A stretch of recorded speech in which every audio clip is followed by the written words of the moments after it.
Welcome back to our YouTube channel, Music World Music. So guys, since napag-uusapan pa rin ng M2M, na-inspired ako guys na mag-unboxing or gumawa ng video about sa kanila. And for today's video, ang gagawin naman natin ay kay Marit Larsen. So, simulan na natin ang ating unboxing. And ito na siya guys.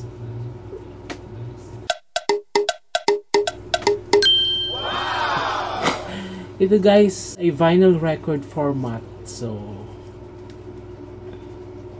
and kung hindi ako nagkakamali, ito yung kanyang third studio album. Title ng album guys, yan, Spark. Sa album na to guys, mayroon siyang dalawang single na nilabas. Yung Coming Home, first single sa album na to, and yung Don't Move. Track number 2. Sobrang ganda guys nung Coming Home. Pakinggan nyo, download nyo sa iTunes or Spotify, or kung may mahahanap pa kayong physical album na gaya nito, try nyo bumili guys kasi iba pa rin yung physical album. Ito guys ay souvenir galing sa ating mga sinusuportahang artist. Kasi kung mag-purchase ka lang guys sa mga kagaya ng Tidal or Amazon, iTunes or Spotify, para sa akin guys walang kwenta. Para sa akin guys, kasi mas ma-appreciate nyo guys yung album guys kung physical album pa rin. And iba to nahahawakan mo and pwede pa siyang pang display. Kung nilalagay mo lang sa cellphone mo yung mga MP3 or download from different ay wala, para sa akin walang saysay. Kaya ito, pag binuksan mo, may makikita ka sa loob, may mababasa ka sa loob, and ipi-play mo literal sa player. Yun ang maganda, di ba? May proseso. So yun, again, plaka, vinyl record format. And ito yung kanyang third studio album. Diba? Ang ganda ng cover guys. Close up. And ang alam ko meron din itong CD format bukod sa vinyl record format. So, yan. Ngayon nga guys, para naguguluhan ako kung sino ba talaga yung bias ko na sa kanilang dalawa. Kasi kung napanood ko yung mga videos dito sa YouTube, yung last concert nila dito sa Philippines, na humaling din ako kay Marit. Parang napaka-simpleng tao, and alam mo yung napaka-graceful, very feminine, and parati nakabungis-ngis, parang madali mo siya maging kaibigan. Yung parang ganun ang feeling ko sa kanya. And although sa kanilang dalawa, si Mario naman kasi guys, literal na belter talaga yun. Ito, sweet ang boses niya. Iba yung quality ng boses ni Marit. Kaya bagay yung blending nila. Isang mataas, tapos isang katamtaman, and then yung quality ng voice ni Marit talagang parang angel. Di ba? Napaka soft and sweet. Basta yung yung quality niya, gustong-gusto ko, bagay sa acoustic talaga. Kaya kadalasan yung mga ginagawa niyang mga album, yung mga songs sa album niya, talagang more on gitara talaga yung gamit niya or piano, kasi lumulutang talaga yung boses niya. Compare kay Marion, di ba? More on alternative pop music siya, masyadong loud. May mga nagawa pa nga siya song na parang rock na talaga yung dating So yun yung quality ng boses ni Marion Raven. So ito naman si Marit, ibang-iba, di ba? Sabi ko nga parang angel yung boses. Yung face niya saka yung boses match na match talaga, di ba? Saktong-sakto. Kung bagay sa mukha niya yung boses niya. So parang na-obsess na din ako kay Marit, sa totoo lang. And parang gusto mo siya maging kaibigan, di ba? And napaka-approachable niya. Pag may mga fans na gusto lumapit sa kanya, talagang game na game siya. And may mga napanood pa ako doon sa video na I think parang paalis na sila ng Pilipinas. Yung casual talaga yung damit niya, parang lang, normal na hindi siya celebrity tingnan. and dumadaan siya sa tamang proseso, walang pa-diva moment, di ba? Napakaganda. Yun ang mga gandang example sa mga artist. Yung humble, down to earth, hindi mayabang na porket kilala ka na, akala mo kung sino ka na talagang nasa pedestal na talaga, na hindi ka na pwedeng ma-reach ng mga tao, especially ng mga fans mo. Siya totoo talaga, and lahat ng fans niya, kahit pagod siya, talagang entertain niya talaga. So yun yung si Barrett. Yun yung na-observe ko sa kanya nung kaunting panahon dito sa Pilipinas, na ang daming naglabasang video dito sa YouTube na-observe ko talaga siya. Ganun yung personality niya, yung pagkatao niya. Nakakatuwa, and lalo akong humanga sa kanya. Kasi ang bias ko talaga guys is si Marion Raven. Ngayon parang ewan, nagugulan ako guys, kasi siguro nga sabihin ko lang sa inyo, silang dalawa na lang. Wala na akong bias, silang dalawa ang bias ko, kasi nahumaling din ako kay Maret. Galing. So yun guys, buksan na natin itong plaka ni Maret. Ito guys I think parang gatefold. Yes, gatefold nga. Ito yung spine. Ayan, nakalagay. Ayan, spark. Maret Larsen Spark. Ang ganda. Kung wala pa kayo guys, sana makakuha kayo. Sobrang ganda. Sa actual guys, ang ganda. Sobra. Kulang na lang perma. Kumbaga, lagyan niya ng sign yung album na to. Sana. And dinig ko parang ito na yung simula ng pagbabalik talaga nila. So kung pag pumunta ulit sila dito sa Pilipinas, magandang ipunin yung mga physical album, papirma natin sa kanila. Ganon. So yan.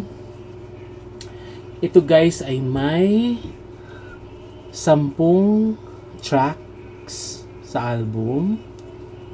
Tama ba? Okay. 10 tracks nga guys. And ito guys ay nilabas ng EMI Records. Yeah, Virgin Record. Yan, printed in EU from Europe. Ito ay nilabas noong 2011. So, matagal-tagal na din. And yung track listing guys, yan, basahin nyo na lang. Ang gaganda ng mga song dito guys, promise. Lalo na yung first single dito guys, yung Coming Home. Saka yung second single. Kasi mayroon lang itong dalawang single guys. So buksan na natin.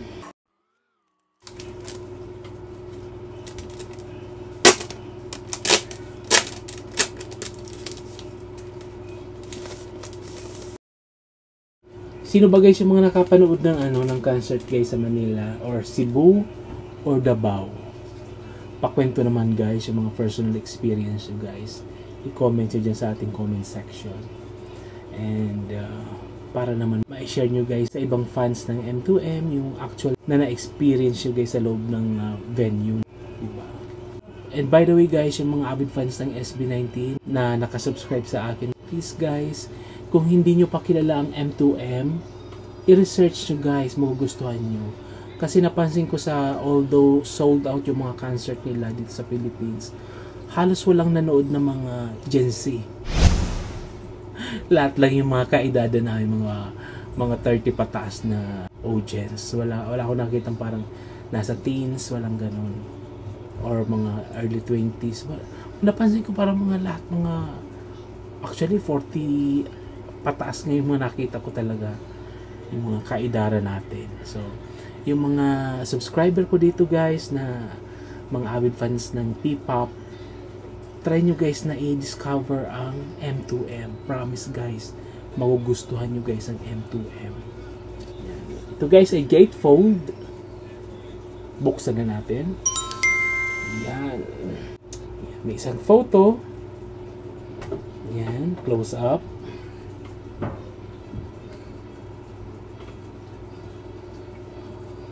Diba? Ang ganda. Wow.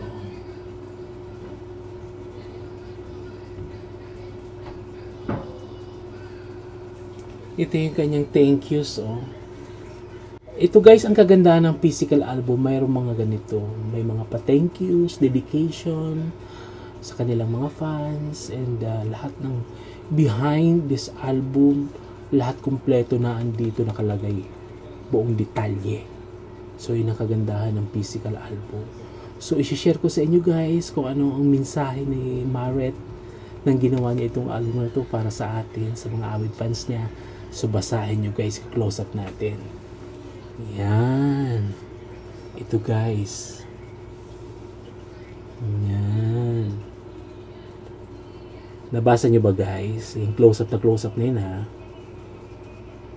Yan.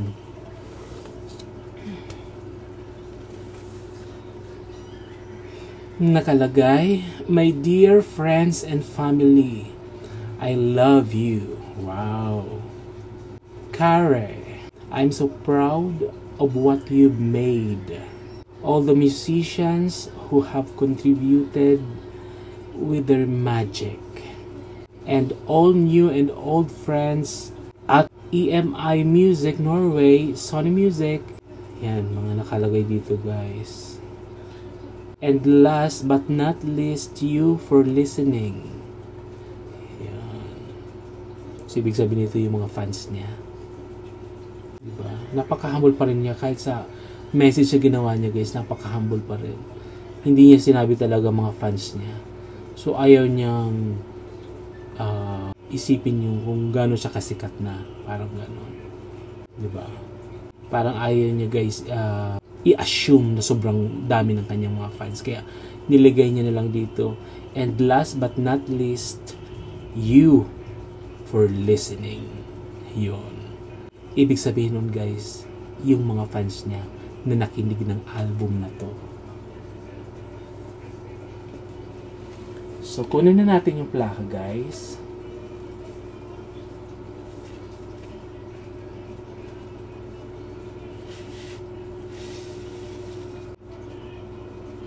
Wala ba itong ano? Tingnan natin sa loob.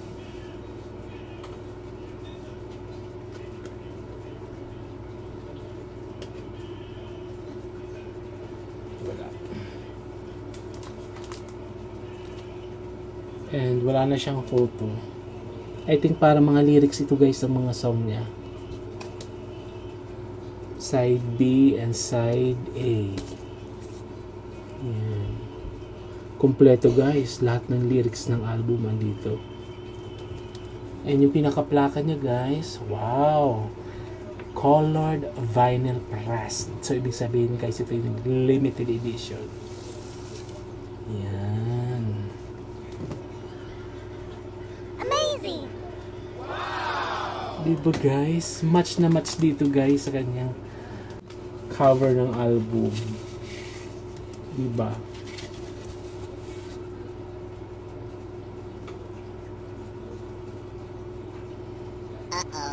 M2M Maret.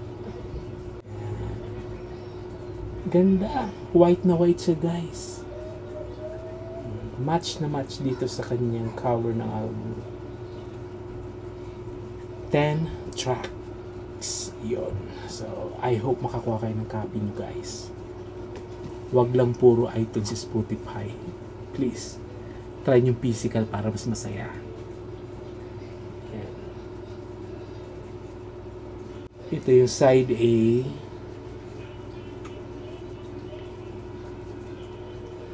Inside B. I think parang napatugtog ko to sa turntable ko eh. Hanapin ko yung clip guys. Marami. Ay, ilan ba yun? Parang parang nagawan ko to ng video before na pinapatugtog ko mismo sa turntable ko. So, i-attach ko na lang dito sa ating unboxing video yung clip na ginawa ko para at least makita niyo yung kung paano siya pinapatugtog sa turntable. Yan guys. So, hanggang dito na lang guys. Next time, gawa ulit tayo ng mga iba namang album ng M2M or kay Marion Raven. So, abang-abang na guys. Yung mga hindi pa guys nakapag-subscribe, pa-subscribe naman guys. And kung nagustuhan nyo guys yung ating video ngayon, pa-like na din and pa-share na din guys. So, thank you for watching. Parati ko sinasabi, always be kind. Kasing kind ni Maret. Diba? So, sana ganun din mga fans. Kind. Thank you for watching guys. God bless us. Maret. Larson. Maret Larson.